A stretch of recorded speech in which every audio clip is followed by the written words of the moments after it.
important than good people and better management of them.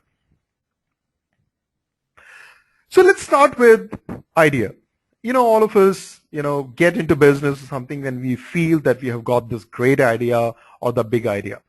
Now, if we talk about the technology-driven startup, it can be about a product, a particular idea you have of a product, which can be, um, something like, once again, I would give example of eBay, which is an auction portal, or again, google.com, which is a search engine or whatever it is. Or you may have a tech startup which, you want to do certain services, right? This regular software services or any other technology-driven services solution which you want to offer to the potential customers in India or abroad. Or the third thing can be some very cool invention which you have done on technology front, right? There's a lot of, ink technology or again search technology or something which you have done, and you think there are certain gaps which are existing in today's technology, and you want to offer some technology on that, and therefore that may again form an idea for a tech startup. But at the end of the day, whatever startup which you're creating, a technology startup or a technology-driven startup, it has to solve some specific business problem or a latent need. Now let me just kind of elaborate on both of these points. When we talk about some specific business problem, the examples are like search. So Google solves your search problem. Or you may have a CRM or a SaaS-based CRM solution which solves your business problem of a customer relationship management. So these are very specific business problems. But sometimes you may have a need, and a lot of times that need may not be very manifested or maybe very latent in nature. For example, if you look at Facebook, I think all of us had that need to kind of socialize, interact, share details about our lives with each other. But, it was not very, need which was formulated as a business problem by a lot of people. But then came Facebook and other social networking sites, and they kind of fulfilled that need as well.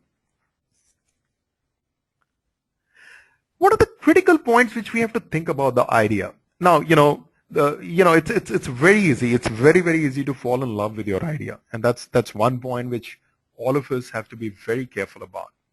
But these are the critical points which we need to look at. Number one, how is my idea going to be disruptive to the way things are being done? Is it going to fundamentally change the way certain things are done? How easy it is for someone to replicate my idea or model? Is it something which, it's very easy for someone to copy it? Then trust me, I may have a great idea, but it may not remain my idea for very long.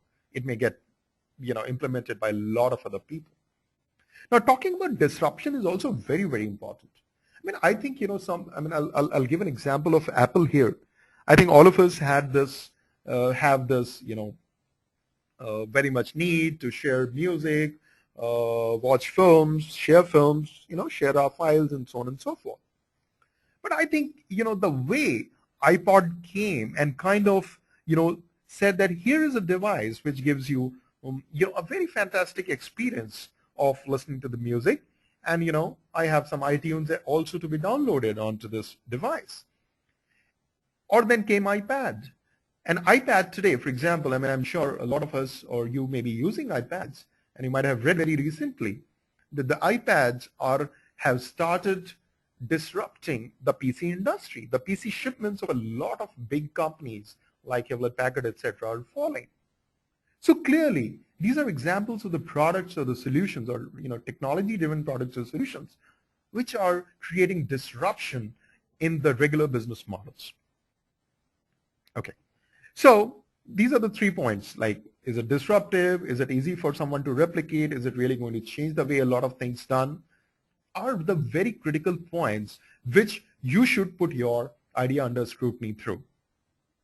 Then, as far as technology people are concerned, I know coming from a technology background, a lot of us have this thing that should we go for a services model or a product model?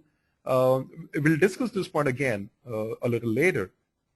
But the point is that services are easier to get into, but more difficult to scale. Products are more difficult to build. need more patience, but the scalability becomes easier in the product. A typical example, maybe an Intel processor